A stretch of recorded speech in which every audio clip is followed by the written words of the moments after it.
Instead of fighting it, why not embrace procrastination? Can it be done in a healthy way? I've tried everything. I've watched all the TED Talks, all the Pomodoro technique, dopamine detox videos. I'm like you. You're still here on YouTube watching a video on procrastination. Except that I've learned a few things that have helped me learn to enjoy my life as a serial procrastinator. And I'm going to share those secrets with you today. Why do we procrastinate? I have to do this, I have to do that. It's so important. The stakes are so high. Yeah, it's exactly because of that. Because of all that pressure we put on ourselves. Because when you say I have to, that task you need to perform becomes an outside obligation. It's like there's this tyrant that's coming into your life and it's making you do that unpleasant thing. So of course you don't want to do it. And it's really stressful. And your head becomes like a syringe. The more you press the plunger, the more pressure in the barrel. And you need to release that pressure somehow. You get it? Procrastination is our way to release that pressure in our little barrel. So how to change that seemingly unescapable situation? What are we going to do? My solution is be gentler on yourself. Change your mindset. If the issue is that you have too many outside obligations, change those obligations into your own needs that you want to fulfill.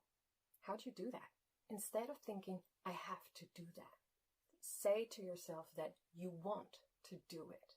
Even better, say, I want to finish that task.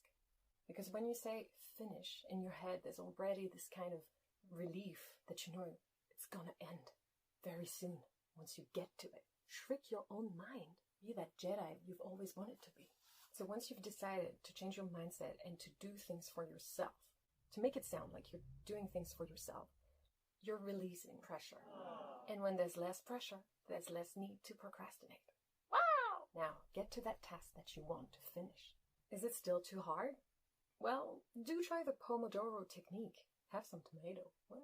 Try to work on that task for 25 minutes. Set a timer so that you know you're not going to work for more than 25 minutes.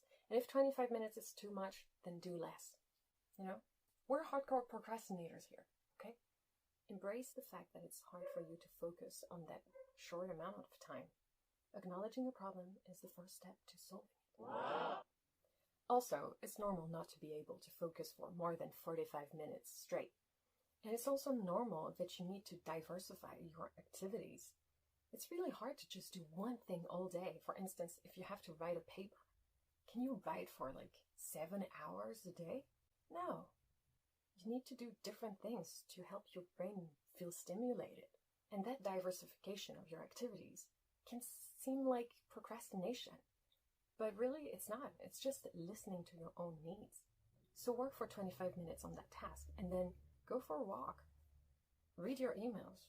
Text your friends, or if you don't have any friends, sing in the bathroom. Now, if you're really strong, you can keep those activities in the same field as the task that you want to finish. So for instance, if you have to answer a lot of emails, maybe work on the layout of those emails. Or maybe delete the thousands of emails that you don't need. Okay, are you still blocked? There's still this thing that you want to finish. I mean, you first need to start it, but hey, we're optimists here. But you can't do it? It just won't happen? Stop staring at your online blank page. There's no point in doing that for 2 hours and not getting anything done and feeling like a failure. #experience. Fully embrace procrastination and live your best life. Go watch those Netflix movies and TV shows. Catch up on your favorite YouTubers. Go on freaking TikTok and add me. And be happy that you're doing it.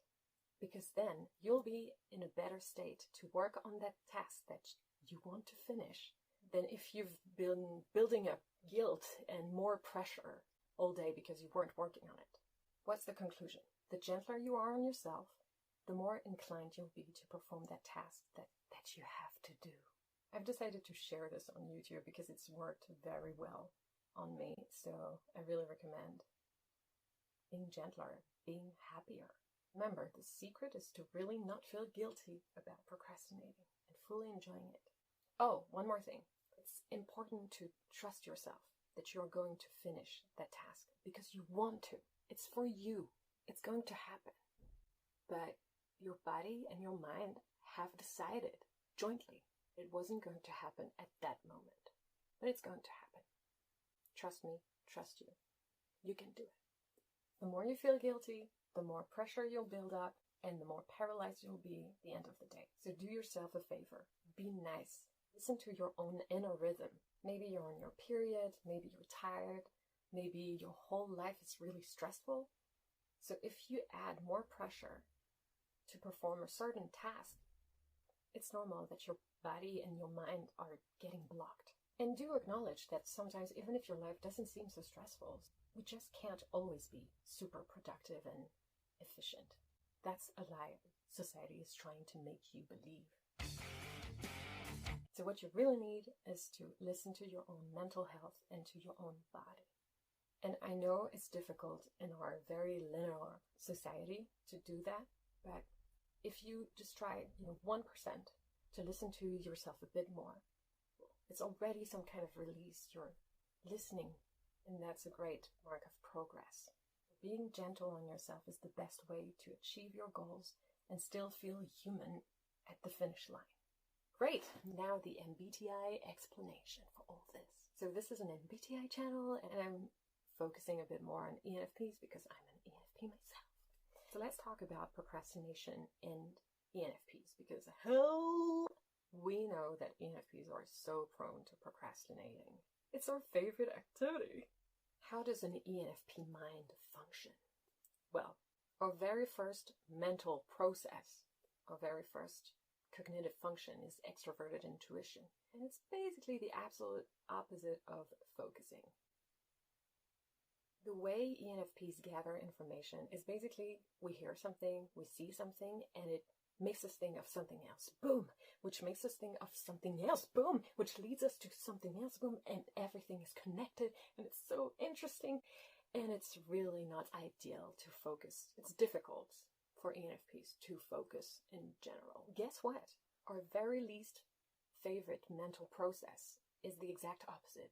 Extroverted intuition is the opposite of narrowing things down, answering questions with only one answer. And our least favorite mental process is the one that will enable us to focus. Introverted sensing. Introverted sensing helps us categorize things, put them in little boxes, making ideas come to a standstill. But as I said, it's our least favorite function. However, this is not an excuse for ENFPs to not finish anything and being flaky or whatever. I'm only here to tell you that yes, you need to be gentle on yourself to acknowledge your weaknesses.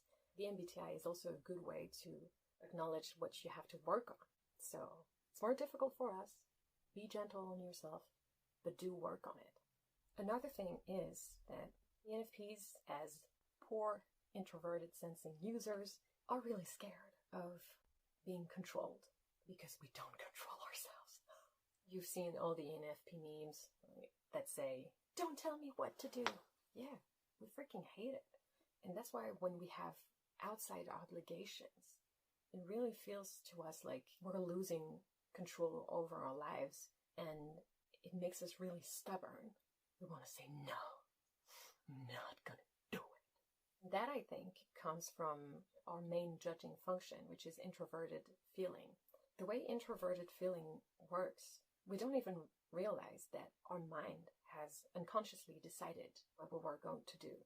So our inner compass has already decided that we weren't going to do that task. So we're just not going to do it, no matter how hard we consciously try to make the effort to do it. And that's why I'm talking about listening to yourself. Tame that introverted feeling. Pet it.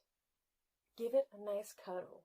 It will make things easier for yourself. Thanks for watching! If you want to save mermaids, consider giving this video a like. And if you want fairies to come to life, consider subscribing. That could be fun.